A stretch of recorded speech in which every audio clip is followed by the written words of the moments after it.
What's up? What's up? What's up? What's up? Welcome, welcome, welcome. How's everybody doing tonight? Thank y'all for joining us on this Thursday night edition of Down South Sports Fanatics. We got the whole crew with us tonight. I'm gonna take a look. I'm gonna lead it off with my guy himself, the hard truth. What's up, Mr. Pancho Gonzalez? What's up, man? What's going on? Big, Man, bro. How you feeling? I like that shirt, man. I love that shirt, man. Love the yeah, shirt. Love the Matthew shirt. Johnson. Yeah, yeah, Man. yeah. We got the coach himself. Sharing this free support. What's up, Coach Darren? What's up? What's up, everybody? How we doing? Yeah, I like that. I like that. Oh man, look at him sporting. He's got a Cub shirt on, a Pelicans hat, the voice of reason. We call him the voice. What's up, Dave Robin? What's going on, man? We gotta get our boys back on track, man. Man, we got it going, man. Look. Thanks everybody for joining us. As soon as y'all come up, we'll send you a shout out. Just not when somebody's talking. So listen, just be patient with us. But make sure, like Darren always says, to share and like the link. Comment. We want y'all to comment. Join us. We want to see what you think and all that, man. But listen, we're going to lead up tonight because I know Dave wants to get into it a little bit. Dave, what in the world is going on with our Pelicans? Man, there's a movie. I'm trying not to get too long with this to start off, man. I'm trying to go Ricky Henderson and lead it off right, man. But, okay, there's a movie called Hustle and Flow, man. I think we all probably seen it, I hope, right? Yep. Good movie. Right now, the Pelicans are DJ when he's trying to pitch his tape to Skinny Black in the bar towards the end of the movie. That's who the Pelicans are right now. They need to become DJ when he finds his tape in the toilet with Skinny Black passed out on the floor and start whipping his fucking ass. We need to get some balls and grow them because, man, listen, Brandon Ingram is not there. We got to step it up, man. This team right now, look, I love BI, but it's something wrong, man, right now. I don't know if it's coaching. I don't know if it's effort. But, dude, the last few games, this isn't the same team we've seen most of this year. And, I mean, it's lazy defense. It's sloppy ball handling, bad shot selection. But I just see a tentative look with these guys right now. The aggressive nature is kind of gone. You know what I mean?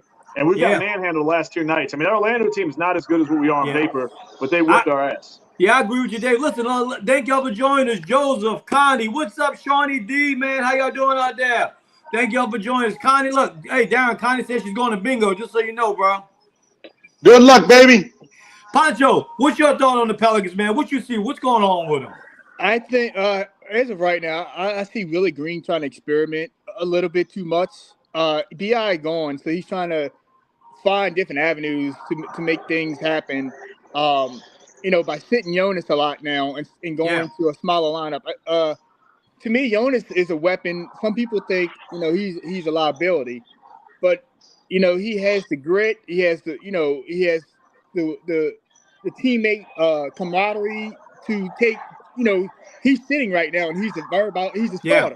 You get what I'm saying? So he's agreed to take that seat and let it work out. And with BI, going down, you got so many plays going through BI, and when him not there, it's kind of hard to facilitate, an offense that been having, Yeah, So, look. Also, too, Lance, man. Lance Foltz is a big time Pelicans fan. Lance, comment, man. Tell us what you think's going on. We need to bring Lance on the show and talk about the Pels one night, man. I'd love to have him on. Also, thank you, Donald, for joining us.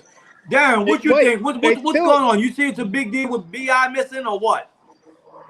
Listen, I mean, with him, it's another weapon on the floor, But listen, when we have a real big guy play well, say his name for me, David. I can't say it. Valanciunas. Chunas. That just sounds messed up. Well, anyway, the Chunas. When the Chunas plays good, and when he averages like 18 points above, I think our win percentage is like in the 80 or 90%. And I mean, because I mean he's really good at dishing the ball out. And I mean, listen, you can't stop everybody when you got BI, you have him. I mean, and then CJ can shoot from the outside, and then Zion is a freak, But like Shawnee says, Zion can't do it all by himself. And he's right, I mean, Look, Steve, thank you for joining us. My MC just joined us. What's up, Jammin' Jimmy? What's up, brother?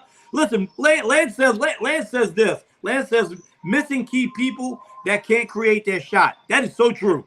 Right. Yeah, I'll tell you, I'm a little upset with, I don't know how Lance feels about this, but the guy who's really upset me right now, he's one of my favorite players. You know, I've gone to bat for this guy the last 2 years. I think he's a great player. He's just in a really bad stretch right now. It's Herb Jones. I just see him being more tentative on offense. On defense, he's getting beat. Last night, he picked up a foul, you know, trying to box a guy out of bounds. He just hasn't been, it's like his head hasn't been in the game. You know, fundamentally, he's been a little bit off. And like I said, it's not just Herb, man, but even CJ, man, some bad shot selection. And like Pancho was saying before about Willie Green, I think this isn't the time of year. Like you've got to really find something that works. You don't have much time to figure it out because those standings are jumbled up, man. And you can't sit there and toy around too much right now. Dave, you think these guys' legs, they're getting tired now, being so long in the season and stuff? Hey, man, I'm going to tell you this, and, dude, I hate to say this too, man, and, dude, I'm a big Willie Green guy. I'm not about firing the coach. I know everybody, if they go on a 5-game losing streak, any coach in Louisiana is going to be fired. But Willie's got to, to me, step up to the next level of coaching. I got to see him make better in-game adjustments. I mean, we were trying to go to the zone last night against Orlando. It was failing miserably. Guys were just beating us off the dribble. Nobody was getting into the passing lanes. I just feel a lot of lack of in-game adjustments the last 2 games or so. You know, they look really good against Milwaukee, but, I mean, Boston, Orlando. I mean, it's just – I didn't see anything that Willie Green did like the great coaches of this league like Spoelstra and Popovich. Yeah. You know, I didn't see any in-game adjustments that really helped his team out and that you know, turned things around when they were kind of going downhill, you know? Go ahead, Pancho. My thing, so your team tends to take over your coach's, you know, way of thinking and passive aggressive. I agree with that, Pancho. Great point. And Willie Green, as a player, has always been that steady but not over the top. He hasn't been the killer. He hasn't been, you know, he's never had put that dagger. So Mute me, fatty. I think these, you know, the players are taking over what Willie Green is. He isn't the killer. You know, he's not your Phil Jackson or your big time guys. You can tell him on the sideline. He's never yelling. He's never screaming. He's never doing any of that. Yeah, I know. He's steady coaching, but none of the players have that killer in them. Hold that thought. Hold that thought, Darren. Hold that thought. I know where you're going with. I'm actually going to bring you on that. Jimmy, yes, you were told by Darren you better join us today. That's for sure. But listen, Jimmy does a lot in this community and everything, man. He's always involved. He's always, what's up, Nola Gardner? What's up, Troy? Darren, bringing that. I know you was about to say this. I wanted to ask you that, too. I know it's a different sport, but saying what Pancho is saying about the coaching, don't you think because the whole team as a whole is a young coach, they all growing together? What you think?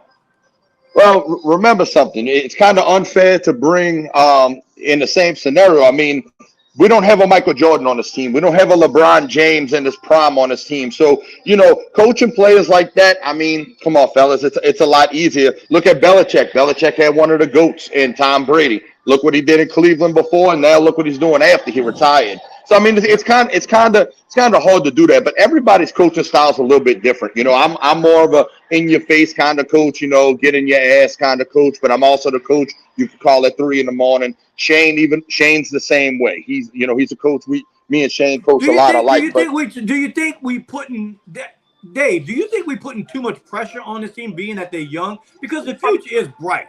No, I mean it is, dude. I mean we can't panic just yet. I mean, and you know, and like I said, dude, I'm not like saying hate on Willie, anything like that. But I want to see Willie because I do agree with what you guys are saying. I mean, I think you got a young team that's growing with a first time young coach. I mean, Willie's a young coach in this league, and I mean, there's little things like I want to see more. Like and Zion's playing out. Like, see to me, like I know we keep talking about, hey, this team might not have a superstar. They have a superstar. They have one of the top. To me, if by next year Zion. By mid-season next year, he's one of the top 8 players in the NBA. Well, listen, look, I tell you what, it's crazy. Shawnee D says he hates for the Pelicans to fall in the 5 or 6 spot. I agree. Listen, Steve says missing BI, and you're missing Jose. You're missing that energy, too, on the team. Yeah, and you could use Jose last night, man. You needed an energy burst that just wasn't there last night. Yeah, so listen, our viewers are really chiming in and making some great points, man. You know, it's really my thought is this, Dave. The thing I see with the Pelicans right now is, and I think Pancho really hit on it, they need it. Willie Green's doing a good job, but he don't have the experience enough to say, hey, listen, these players need to be on the court at a certain time. I need this lineup in there. I think sometimes we get caught up in these lineups, and they're terrible lineups when you're going against teams with their bigs, their lineup small. And go ahead, Pancho. A lot of it's consistency. So when you get the isolations with Zion in the block or whatever, and he's passing it out. them guys need to hit them shots. The Herb Jones ain't hitting them. There's a lot of you only can ask for penetration, kick out, and you need everybody else to do their job. Pass the ball around to the open guy. If that guy don't hit the shot, we either winning by 20 or we losing by 20. Yeah. That's a big problem. So I'll say this, but you remember this team though. But this team early in the year, the losses weren't early. Now lately, it's been that way. That's what I mean. The last couple weeks, but earlier in the season, we had a lot of losses. Like Memphis, I remember like 2 in particular, like the first month or so when John Morant was still playing. Listen, I tell you this team blew some close games early in the year that they couldn't finish in the fourth quarter. That scares me a little bit too. Like we just, but Zion, I really want to bring up real quick, like Poncho was saying about Zion. These guys have to knock down shots, but there's got to be more activity, man. I don't know if you guys are noticing. I mean, I'm watching this game. I'm seeing 3 or 4 guys stand around. I'm seeing the defense put up a wall around Zion, and there's just not enough motion, man. There needs to be something. And I think that comes with coaching. It does come with player IQ on the floor, but something's got to give. I mean, we got to be working on this at practice because this is happening too many times where guys are standing around watching Zion and nothing's happening. There's no movement, tell you what, there's no communication. Listen, my friend Alexa just joined us. Her and her husband Rob, they go to a lot of Pelicans games. Look, they dive into Pelicans Live. Alexa, give me your opinion on what's going on with the Pelicans right now. Canelo, man, thank you for joining us. Canelo said about the Spurs. Listen, I'll give you a quick thing. The Spurs got an all-time great coach. They're young right now. They got Wimpy. They're bright. The future's bright for them. Yeah. Pop will get that going right. If not, he retires. I don't know. Right. Yeah, that team's a mess outside of Wemby, but Wemby's special, man. And Pop's to me the best coach of all time. Hey, you got to remember something. He's a Louisiana boy, but he moved to Texas. That's my partner. Canelo's my partner. Hey, now look. We are down south sports fanatics. We talk about it all. So if you want to know about the team, we'll give you an opinion on it. Now here's the ass end of the Pels team right now. So what you get is everybody right now at a budget. The Pels from 1 to 12, 1 to 15 is probably the deepest in the league, and that's not being a homer. So what you got is all these other teams looking at our bench players saying, man, they can help us next year. So you're going to get a lot of these bench players get money thrown at them. So you got a window, and that's why it's like the same thing in all sports. You get money thrown at you, your team, just like, and you tend to break up. The Eagles, all these teams start to break up. The Bills, eventually everything's got to come down. You got to break it down. So your window is the real window short. doesn't last 7 or 8 years. It's more like 3 or 4 got in a next lot of year. cases, After next year, they done. They're going to have to downsize. So we all in right now. You got the best players, and you got the best 1 to 12 players in the league on your team. You just have to make them want it more than the next guy. You think it's more want to, Darren, or do you think it's more of a lot of people learning on the job with them being so young? And then listen, Man, I get CJ's a veteran, but Darren, CJ McCollum's a veteran, but is he really teaching these young guys? Listen, this is why you prepare yourself. This is how you go about your business every day. You got to remember something, man. This is a different age, man, from when I started coaching in '98. These kids nowadays, they know more than you. So when you tell them how to do something, they think this way is the right way because it might feel more comfortable. But just because something feels more comfortable to you does not mean that's the correct way to do something.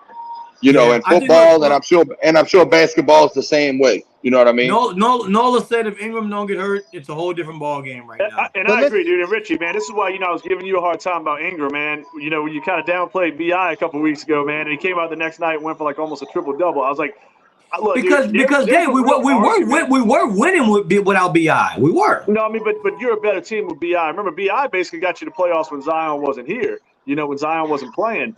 I mean, BI. Where BI hurts, Dave, and I'm agreeing with you on that. I don't mean to cut you off. Where BI hurts is I agree with you. When they go into breaks and they take a rest, you got to have one of those guys on the court at all times. Well, to me, the thing right now to missing. Okay, so when you're putting these 3 or 4 guys stacking up against Zion, if you got a guy who's a real zone beater or a guy, listen, Ingram is an underrated passer. He's a heck of a passer. But mid-range, he's as good as any player in this league in the mid-range. He can just rise over people with his length. His shot is ridiculous.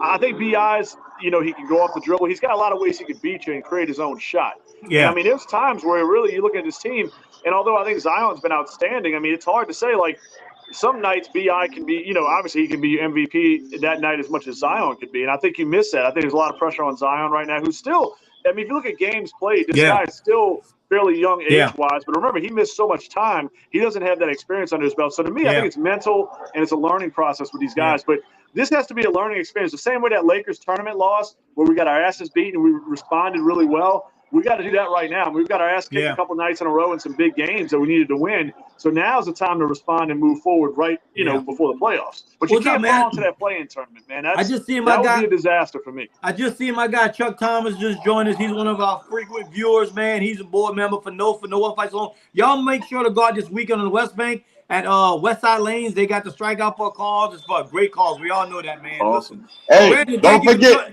Brandon, thank you for joining us, brother. Don't forget that Jimmy Wallison is going to be emceeing for that. If you haven't seen that show before, hey, you missed out on a good time. Like Jimmy's good. Like I said, he's always giving back. Hey, shout out to Brandon. Brandon's got a sportscast, a sports podcast. I want to believe it's called Sports Nuts, but they got some big time people going to be coming on that show pretty soon. I'm going to guest star on there maybe once or twice, and he's going to help get us where we need to be too. So thank you, Brandon. Thank you, thank you for joining, Brandon. The follow up on the Pels, just to finish up the subject. I think the refs need to honor Zion just as they do every other store in the league. Zion is getting, manhandled, not manhandled. He's getting bumped all over the place. We played the Bucks last week. Jonas kind of does a dribble and drive. Kind of not lowers his shoulder, but kind of just, going to the goal. Then Zion does the same exact play and gets called for a charge. Yeah. Or he doesn't very get called at all. Right, it's just because he's a big dude doesn't mean he demands more contact. And a foul is a foul, man. You have to give the man a foul. Yeah.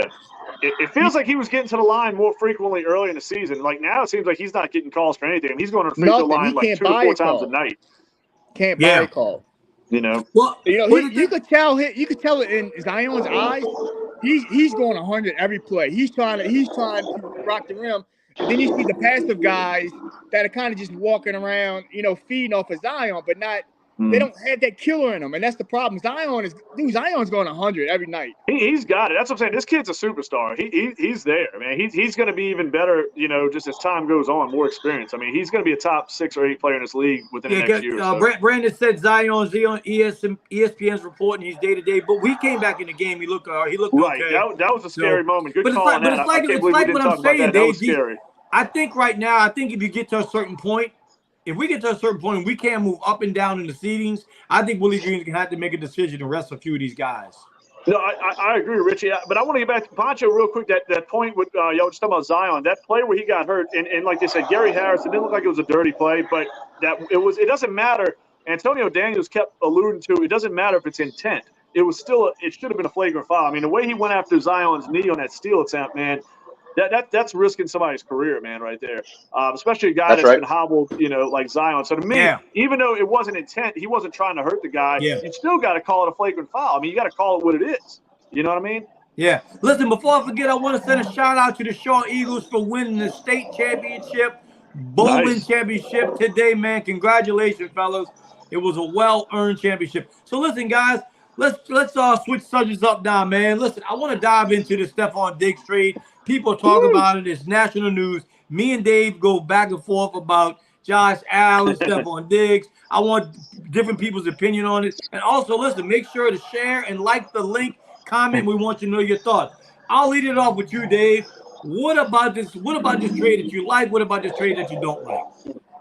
I think it really could be productive for both teams, man. I mean, I'm surprised our boy Chris Knowles ain't on here tonight because, I mean, he's probably spanking it right now to this trade. Stephon Diggs, man, I mean, look, he immediately helps Houston. I mean, he becomes their number 1 receiver. Nico had a great year last year, but let's be real. Diggs is their number 1. You got Nico and you got Tank Dell. So, I mean, for them, they're going in. They got Danielle Hunter. That's a hell of a team right now. But for the Bills, they had to do this, Richie. I think they had to move on from Diggs. Some locker room issues. He's getting into it with fans. He's over 30. He's approaching free agency. It's time to move on. And Buffalo need to shred a little cap room. Yeah, what you think, Darren? Well, like Brandon just said, that he can't wrap his head around the trade because he even paid out his remaining deal to allow him to go to free agency. Like, why are you going to go for a big name like this to only have him for next year? So what you're trying to say? Yeah. We a win now team? Like, why why do that? I wouldn't have did that. I agree I with would you have. 100%. I don't say it's $31 dead cap money this year. For him Right, to like go there. Darren, listen, that's a good point though, Darren. That's the one downfall with Houston. Look, they're building a hell of a team. The one thing I kind of draw back on, I don't know how you guys feel about this, but Diggs is 30. Daniil Hunter's about to be 30. I think when I got a 22, 23-year-old quarterback, whatever he is, and a young coach, I think I want guys that's 4 to 5 years younger rather than going yes, after guys yes. that's 30 on up. You know what I'm saying? Because those guys, like you said, you almost kind of go all in. And what are you going to do a year or two from now when those guys are getting past their prime and you locked into some money, possibly? Well, And not only that, let's not remember something. Stop kicking the can down the road like us Saints fans did forever. You got to remember Right. something. You pay this guy 1 year, then you sign him for another 2 years, and then guess what? All of a sudden, CJ's up for his money, and he's gonna want his bread. He's gonna. No, You're gonna have to exactly. pay. You're gonna have to pay CJ. So then you have a problem like you did with Sean Payton and Drew Brees. Yeah. Then we're gonna Right. start losing people. Yeah. You know, they're gonna start losing people, and then they're gonna be a middle of the road team instead of building it I now don't with listen. CJ. Right, right. listen. Go ahead, Pancho, So go this is ahead. my take on it. So to me, I as you got CJ at a budget, you got CJ at minimum right now. So you got to throw something at the fire and see if it's going to stick. So Mhm. if you think CJ can get you to the playoffs next year and possibly further into it off of some veteran talent, working with it. I think the Houston think they're going to make this run. I think they honestly have a run next year. That's why they got better. Listen. They got some experience on both sides of the ball. Now, with them cutting, the 3 years off of the contract, I think it's a win-win for both situations. You don't tie yourself into a 30-year-old wide receiver making $20 million a year for the next 3 years. Yep. If you win now, if he doesn't pan out, you lose the second round, but it doesn't pan out. You get what I'm saying? He's They're not 30 years winning. old. They're not winning next year. I don't know what high horse everybody's got. They not winning next year. You can quote it right now. Fatty can write it down. You can say Coach Darren said it.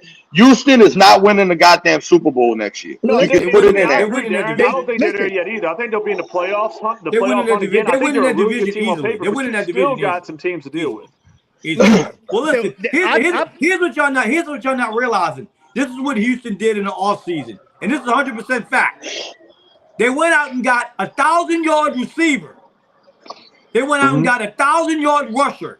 They went out and got a 10-sack guy on the opposite end of that bookend rookie from last year. They did some major moves to upgrade this team right now. But Richie, You got listen, Anderson, I don't question listen. that. I question the age of these guys and the mileage on They're Joe trying to Mixon win right now, and, Dave. They're trying to win right now. No, Listen. and that's great. And look, you still got the draft. I mean, it's not like they don't have draft picks. I don't know. I know they made some moves. I don't know what their draft picks actually stand at right now. But I mean, to me, I kind of see what Darren's saying. Like you're going really deep into one. I mean, I don't know. Maybe is that the way you play it? Knowing Okay, that well, hold Mahomes up is here. lingering around in the Well, hold AFC, up you here. go hard for 1 year and just try Hold to up see what here. happens. Hold up here. I got a You saying situation. you're not putting you saying you're not putting Houston there? Are you putting Buffalo there? I want to see what Buffalo does in the draft. Yeah. Buffalo. I think Buffalo. I think if Houston, you want to comes see down how to home much? field, Houston's not going to Buffalo and beating Buffalo. Well, listen, Dave. We all bet and we all pay attention to odds. The odds dropped significantly for Buffalo and increased significantly for Houston. Well, Just I mean, from the Rich, trade. but it's lazy analysis is what it comes down to. I mean, let's be real. If Stephon Diggs is on one team and he leaves the other team, it's like in fantasy. While all these guys are wrong so many years, all these prognosticators, it's because sometimes they just want to look at lazy facts instead of really digging in deep and really looking at history and looking at things that make these teams move. Go ahead, Darren. All right, so hold on a second. So CJ and Nico already got a bond together. So who's to say? Yes, Diggs is supposed to be the number one according to stats and logistics and all of the hoopla. But supposing he doesn't vibe correctly with CJ, so then you know what happens? Nico gets the ball more than Diggs, and then you know what happens? Diggs becomes Diggs, and he's like cancer in the locker room, and then Houston goes. But in what world do we get a 1,000-yard receiver, an 80-catch guy, and it's not better on your team? You taking the 49ers script and you're trying to rewrite Chemistry. Chemistry. that That's what it is. Chemistry. The 49ers, you got a very young quarterback that is shining, that is playing past his rookie year. He's playing like he's been in the league for 4 or 5 years. So now you got this immediate window with an $800,000 quarterback, whatever he's getting paid. No, he's getting paid what? couple million.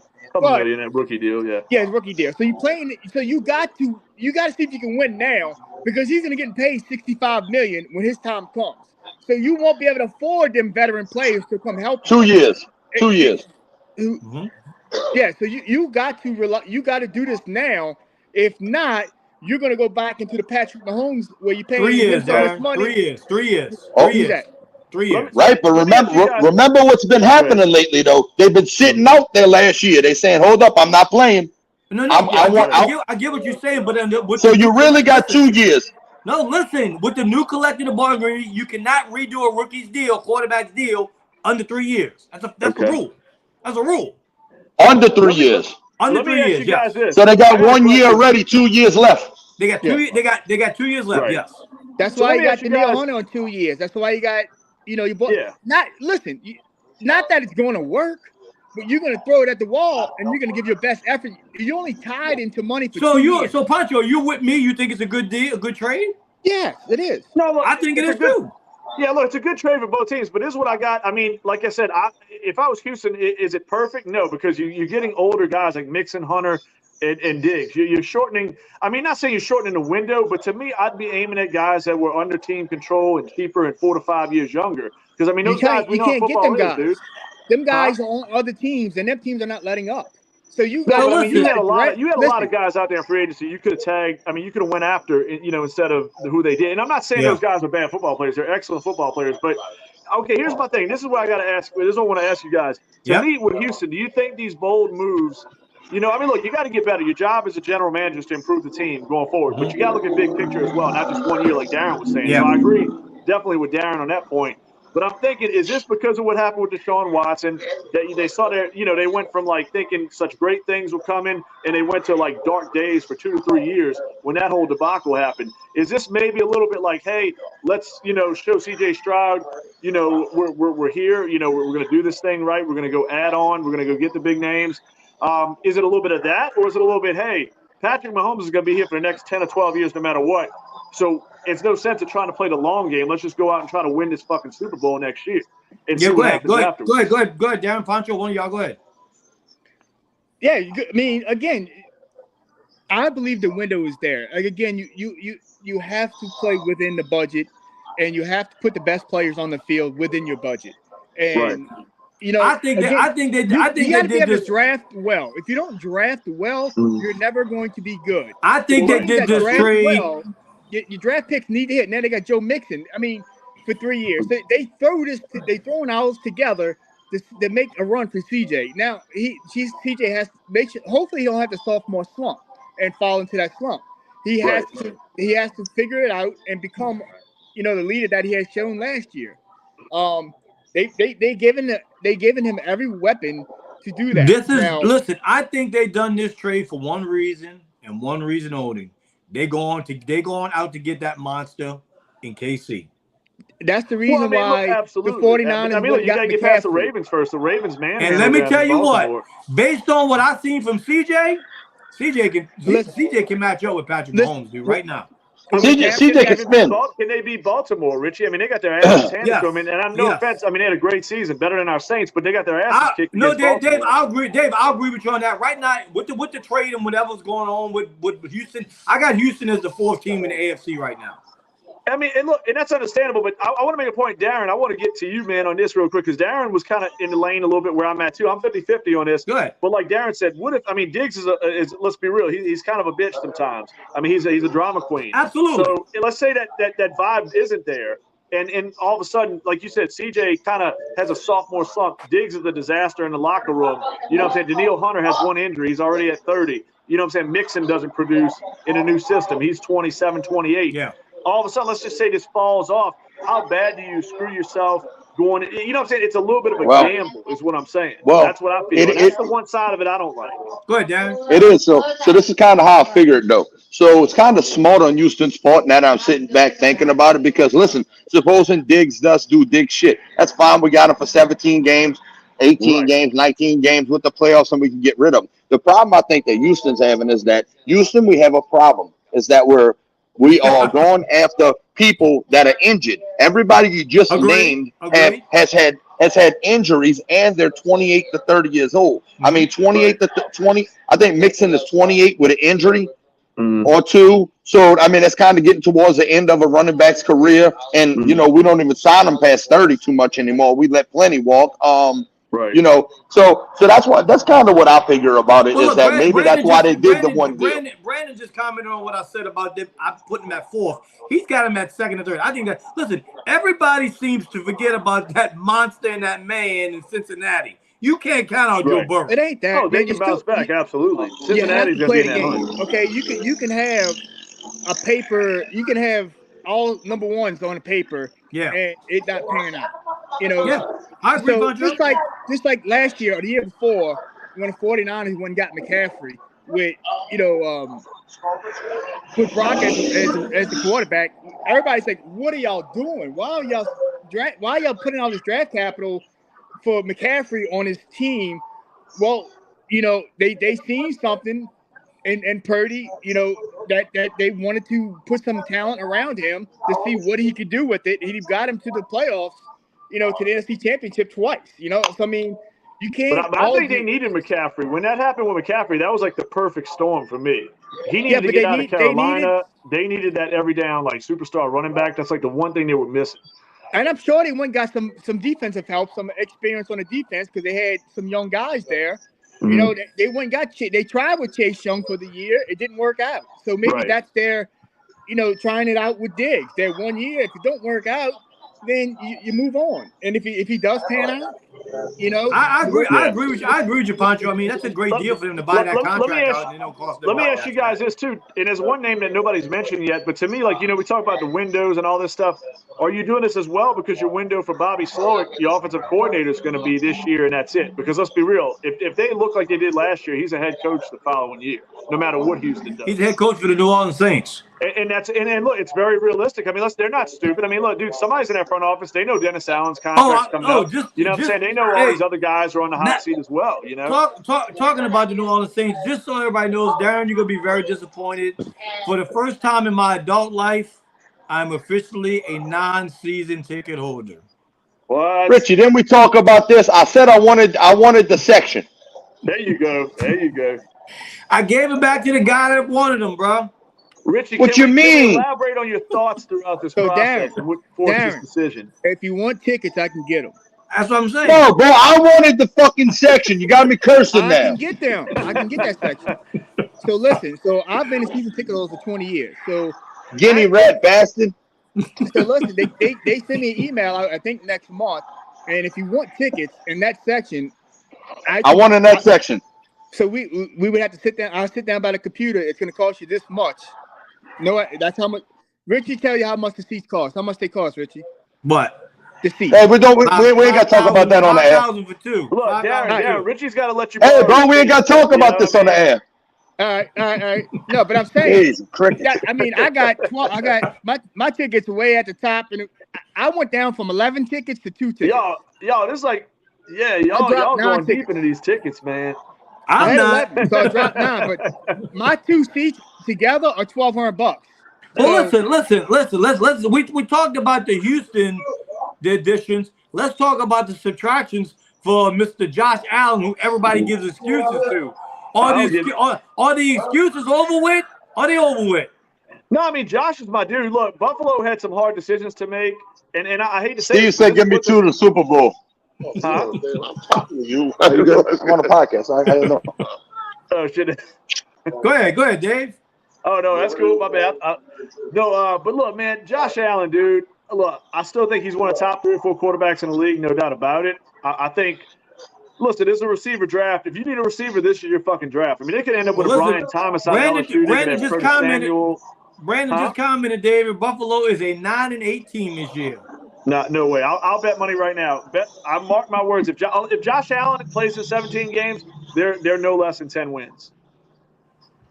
What do you think, Pancho? Here's one thing. I watch Buffalo a lot, dude. I do. You know, I'm kind of like a quasi-Buffalo fan, man. I'm like, it's like I don't like to have an AFC and NFC team. I think that's bullshit. The Saints are my team, but I feel for that franchise. I do like Josh Allen. They've been so close. Ain't nothing wrong with having another team, bro. Huh? I mean, I don't have another team. No, but I'm saying that the Saints are fucked up like they were the last couple of years post Drew Brees era. I mean, look, if there's a team in the playoffs I'm a root for, I know everybody wants Detroit because of the ties to the Saints. To me, it's Buffalo because I respect the hell out of that fan base. What they do in that cold weather, they've been so close. They're one of those. I don't blame you, Dave. I'm trying to look into Chicago tickets right now. You know. Hey, no, there's nothing wrong with that. But Buffalo, man, look, dude, I saw James Cook evolve last year. He was the guy I was on the fence with going into last season. James Cook was money last year. Dalton Kincaid, get him on your fucking fantasy teams now. This dude might be the best tight end in the league in another year or so, man. This dude is here's the reality of it. And me and Dave go back, and I want Pancho, and me and Dave's gonna be quiet because I want Pancho and Darren to elaborate on this. The problem I have is this: Josh Allen never gets criticized for losing. It's everybody else's fault except for Josh Allen. Okay? I understand he was young and Stephon Diggs wasn't there. If you look at his numbers before and after Diggs got there, it's a big difference. Huge difference. My thing is this. Why hasn't Josh Allen won more, gotten to the Super Bowl if he's supposed to be this guy? I'm a listen to Pancho and Darren. The floor is yours. I mean, obviously it's a team game, okay? So it takes all, 11 on each side to do their job, and plus the backups. You get what I'm saying? So to me, I think Buffalo is trying to mirror your team, the Chiefs. I think with a really good quarterback, a really good tight end, and you kind of fill the pieces in on the receivers because he's got that talent to get the ball to them. So again, you see, like what the Chiefs are doing. To me, that's what they're trying to mirror. You don't need a star wide receiver. The Chiefs don't have it. If they have any receivers now, because they look like they're all going to jail. The whole group of them. Oh, goodness. So again, Dave, people are hating on your Bills, man. Just because you got to step on Diggs doesn't mean you're going to the playoffs. Just because you got Tyreek Hill doesn't mean you're going to the playoffs. Yeah. You still need a camaraderie between everybody. Yeah. Dan, what you think? The offensive line is pretty good. So I mean, that's where they put their money at. I think Richie, you got a valid because the quarterback, when they lead them down the field, even though the field goal kicker makes the field goal, it ain't the field goal kicker that gets the hype of, hey, he led him on a 10-play, 71-yard drive in less than a minute 20. Well, how about the 45-yard field goal? You get what I mean? So I agree with you. Josh Allen does need to start and he needs to take more credit as a leader. I think that's big in sports. You've seen the Bradys, you've seen Drew Brees, you've seen the Mannings, both of them. I would much rather Peyton Manning in the regular season than Eli, and I'd rather Eli in the playoffs. Just to let y'all know my opinion on that. Dave, I think you would agree with me on this. Right. People tend to forget two guys that are in the AFC. One joined them last year, but they both were hurt last year, and that's Aaron Rodgers and Joe Burrow. It's going to be a different AFC next year with them two guys in it. Are you not watching the comments? Are you not watching the comments right now? It's ridiculous. Jets. Somebody says Jets go. Let's go Rodgers. Cheeseburger says Josh Allen sucks. Somebody said Jets what? 2-15 coming up. I love the fucking energy, man. But look, here's my thing to do with Josh Allen. And this is where, and I'm going to address his game, really. Let's be real. He's a rarity. He does shit that no other quarterback does in this league. But if there's one thing he's got to fix, it's the forcing of the interception in the red zone to me. I see him try to do a little too much once in a while, but I'll say this. You watch this guy after Joe Brady got there mid-season, there was a little less of that. And, I mean, to me, here's my thing. And this is where I agree with Pancho. It takes a whole team. Yeah. Defensively, they had a lot of injuries in that secondary. I'm not making excuses. I'm being real.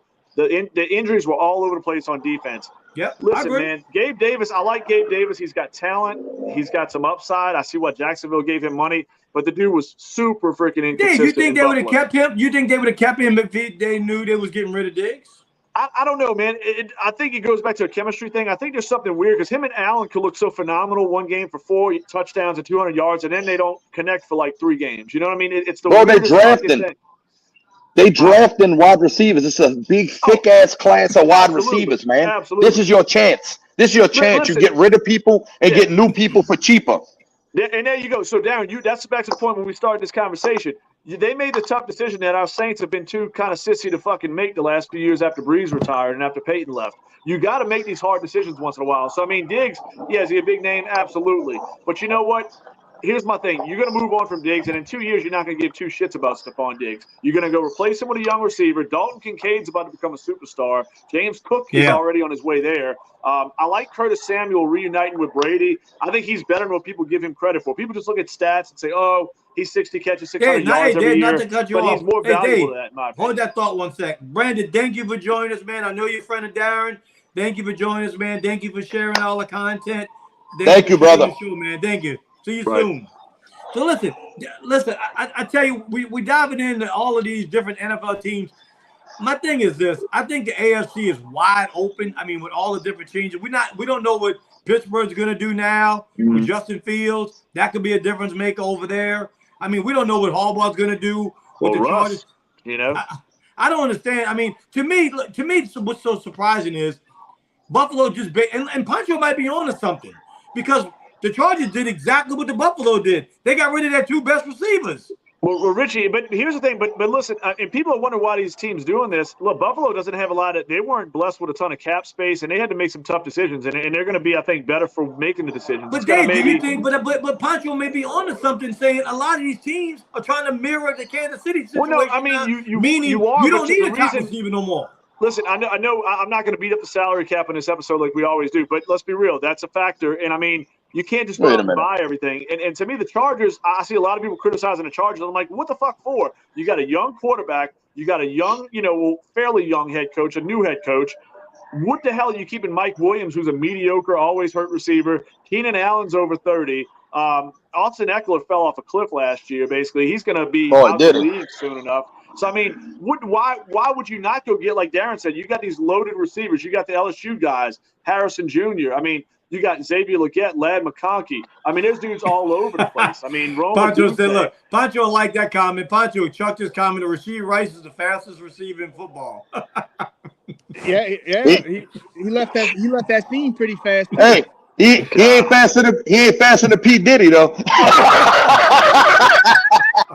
Oh God! Hey, but listen to me. But listen. Creepiest fucking things, man. So listen to me. Hold on, fellas. What people's got to stop trying to mimic is listen to me. That's like you can't mimic when you're a mediocre team to something that the great teams are doing. You have Andy Reid and Pat Mahomes. Of course, they're gonna make shit work. But they can't do the same thing. But don't you agree? I agree with you, Darren. But people don't realize this. We understand what Patrick Mahomes and them did and Andy Reid, but people don't realize, and we keep saying it, Darren, and Dave said it all year long. People didn't realize how good that Kansas City defense was. Yeah.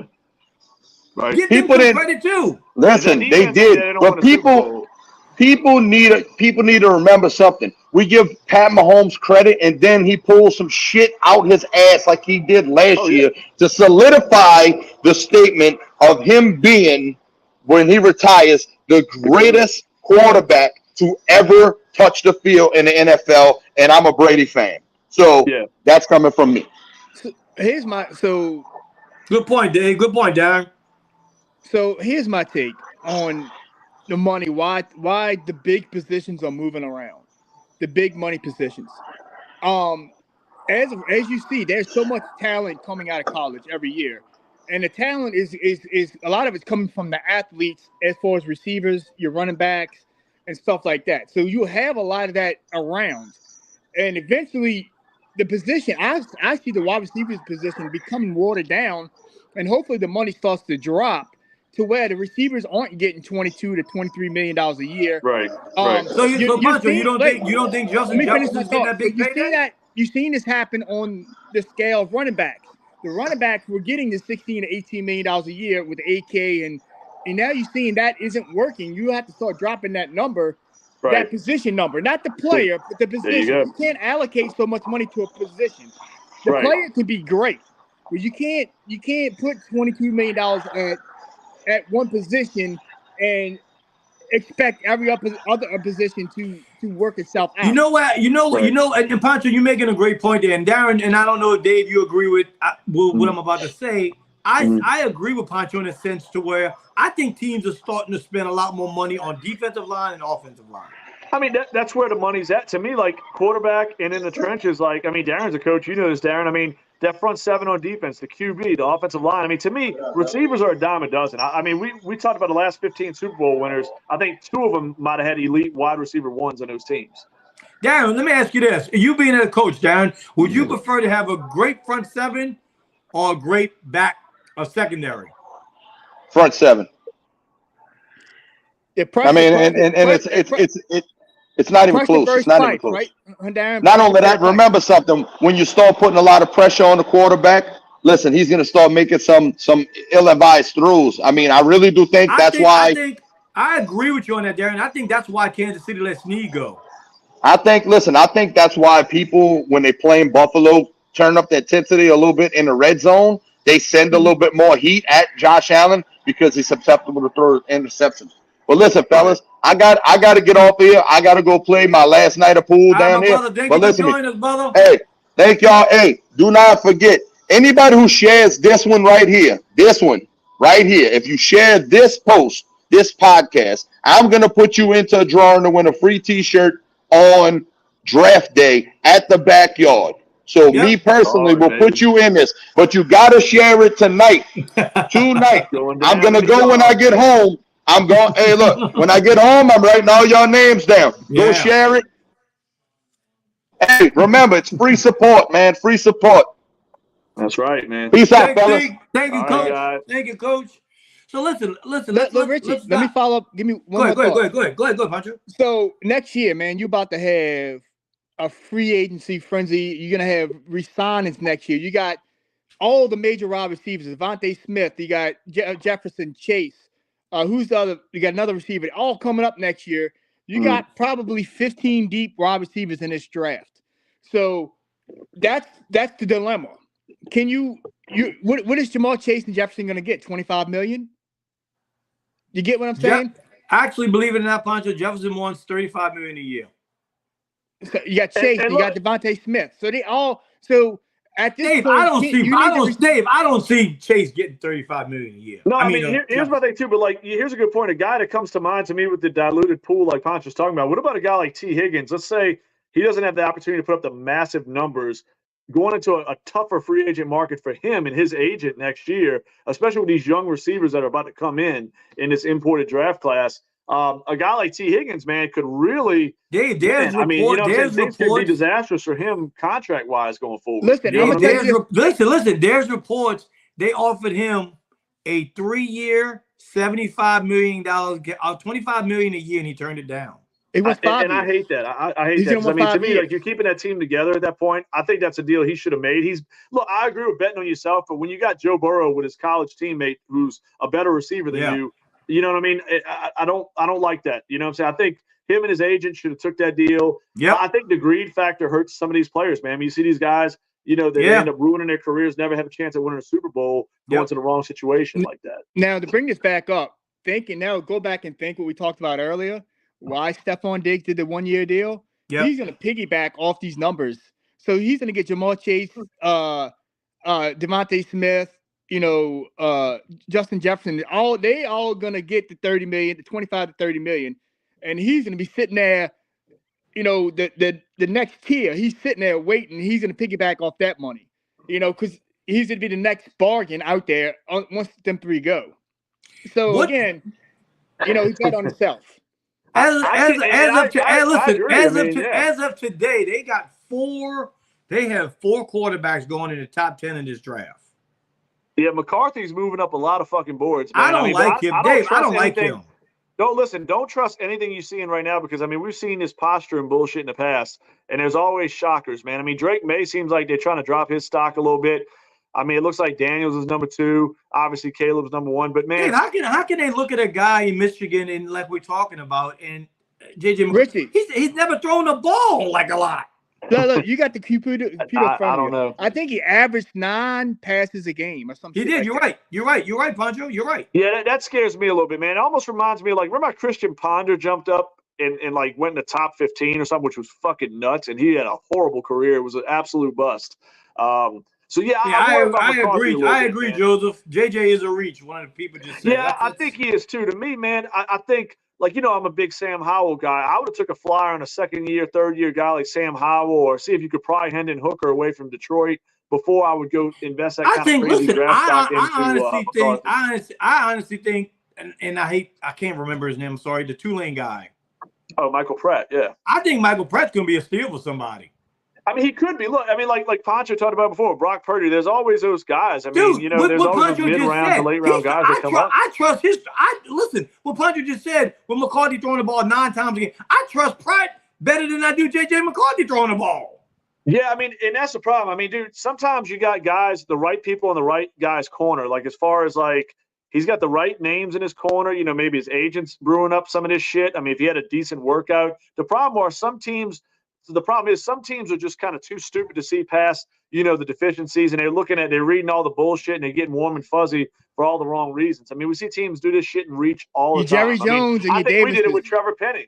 You know what I'm saying? It was an absolute reach with Trevor Penning. I think we made a mistake. And not saying I don't think he's a bad player, but we made a little bit of a mistake giving up too much to get Chris Olave. You gave him a first-round pick to get a receiver when you didn't have a quarterback on your roster. I'm glad you said that, Poncho. What in the world is going on with Jerry Jones and Dak Prescott? What is the holdup on this? Did you see who Pat Mahomes' new backup quarterback is? No. Yes. Carson Wentz. Oh, Wentz. Yes, that's right. That's a Dave guy. I do. I think Wentz is a solid backup. I mean, look, Wentz is a weird guy, dude. I mean, that dude, his first 2 or 3 years, man, was money. I mean, that knee injury kind of really screwed him. That's a good pick. Lance just said Joe Milton from Tennessee could be a steal. Joe Milton, dude, he's a real interesting pick. Joe Milton. I would take a flyer on somebody like Milton in the right. I'm on Joe Milton. That's a good point, Lance. Joe Milton is a monster, dude. He's a physical. He's like Anthony Richardson. He's a physical specimen. He's big. Now, can he? You put it together. He don't have the time and he don't have the experience, and you're going off. But again, you take a flyer on a guy like that if you got that type of offense already in place. You can't pick up a Joe Milton or a mobile quarterback if that offense isn't running. I tell you another guy that everybody's high. I don't like Bowles measurables, dude. That dude. You don't like him? I think he's good. Dave, man. I don't know if he'll live up to the draft stock, but I think Bowers is going to be a pretty solid pro. At the his ceiling is. I don't have him being like Kincaid. I think Kincaid's going to be a beast. I still like Kyle Pitts a lot. I think Pitts just had a fucking awful quarterback. Hey, you jumping on Kincaid as a rookie, dude, but that guy in Detroit's a monster.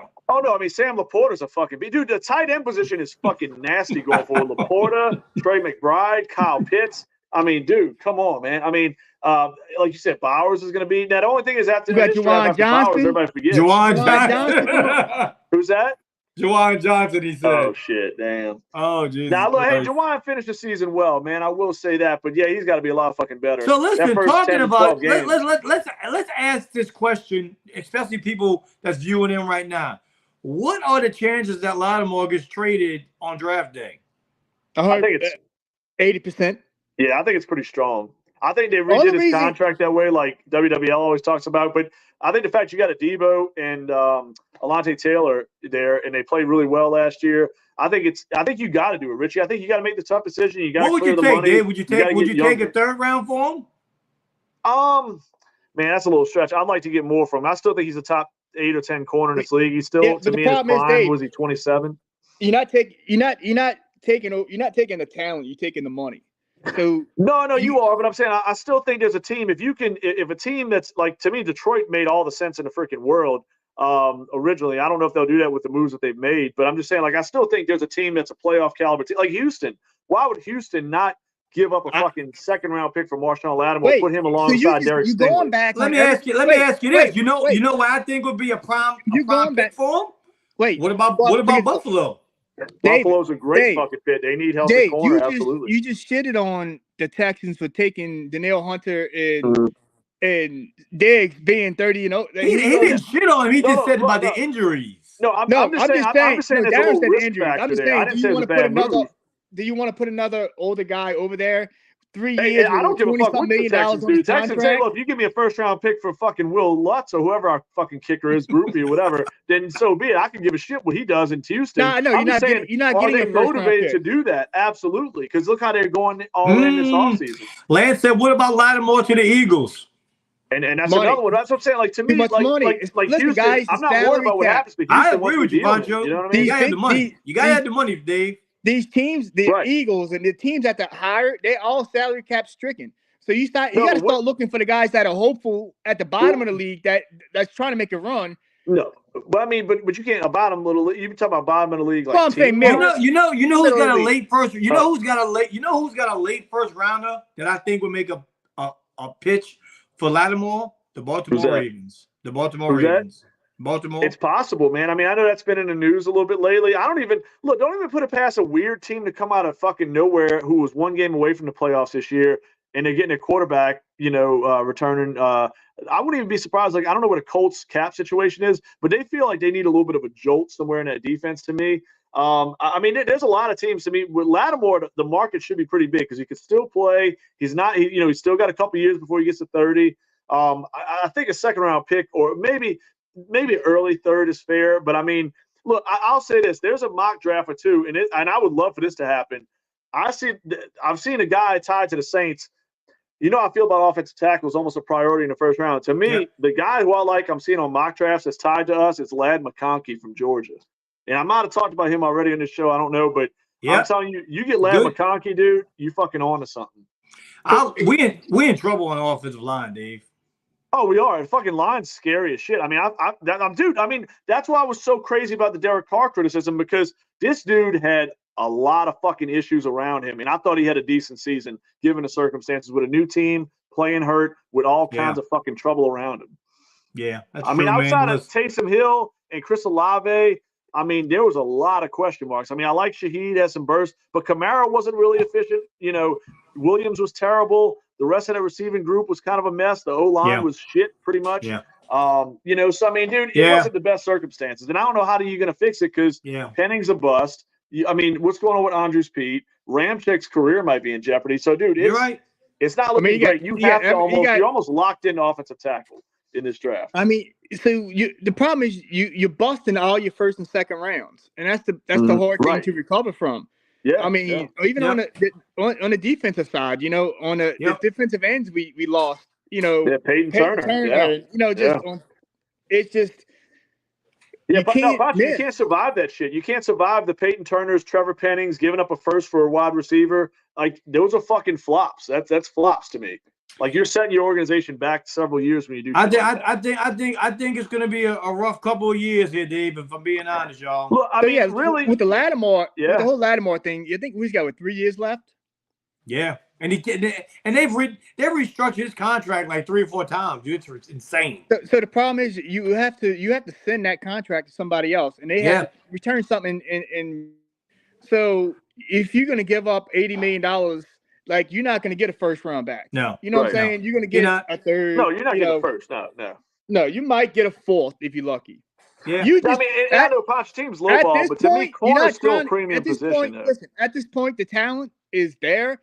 But you can't support the talent. You can't financially support it. So you have to send it somewhere else. Yeah. No, look, third. Yeah, Pancho, I'm pulling the trigger on the third. I'll probably, you almost have to. I want to ask you guys a quick question. What's up? Hold up, Dave. What's up, Brian? What's up, Robin? Thank y'all for joining us. I was watching some, I dabble around looking at other podcasts, whatever. But if y'all had to say you got one edge rusher, let's say the Saints. You got one edge rusher this year, and you get them let's throw cost out of the window. If you got one edge rusher in this league, you could add on the New Orleans Saints for this season. Who would it be? Like, even just anybody? Anybody. T.J. Watt. Okay, yeah. Yeah. TJ Watt. Is there any debate to that? I mean, no, I thought it was a pretty easy answer as well. Not for me. Okay, so I'm just going to say there's another podcast that like to say C.J. Stroud wasn't shit after one preseason game, and that said we're going to be better without Drew Brees. They actually had Myles Garrett over T.J. Watt as the best edge rusher in the league. And listen, Myles Garrett's a bad motherfucker. I'm not taking anything away from Myles Garrett. Believe it or not, Dave, I don't have Myles Garrett. T.J. Watt not better than Myles Garrett. I don't have Myles Garrett in my top 3 pass rushers. Look, Richie, I can understand that. And I mean, dude, what world they're set? Go look at their numbers. I mean, I don't know if Fatty can pull it up that quick. They both got in the league about the same time. One guy, T.J. Watt, missed some time with injury. And go look at the fucking numbers that look, Myles Garrett's a beast. It's not any takeaway from what that guy does. He's in the top 5. He's in a conversation. Myles Garrett's better than TJ Watt. Myles Garrett? Yeah, he's in a conversation. Absolutely. Oh, yeah, no doubt. I was going to say him off top. But then I was gonna say that's the first name that came to mind until I kind of went down the line, and T.J. Watt was. Yeah, I mean, that's what I'm saying. I mean, isn't he the consensus like best defensive? I mean, best edge rusher in the league? Like, is there no? I don't think. I think that the debate's who's number 2 in my opinion. Anderson. I mean, Anderson's young, but he has potential. I mean, he's not there yet. I mean, you got guys that. Right. I mean, Bosa. You know what I'm saying? Bosa, Hutchinson, Crosby. I think Bosa's a beach. Yeah. And look at your guy that just got traded to the Jets. I mean, Aiden Hutchinson from Detroit. Hashan Reddick's a monster, dude. Yeah, Josh Allen's a hell of a fucking. I mean, there's some great edge rushers in this league, but I mean, to me, I just still think T.J. Watt. To me, I don't see how there's any debate. It's like saying Patrick Mahomes isn't the best quarterback in the league. And the real question is who's number 2.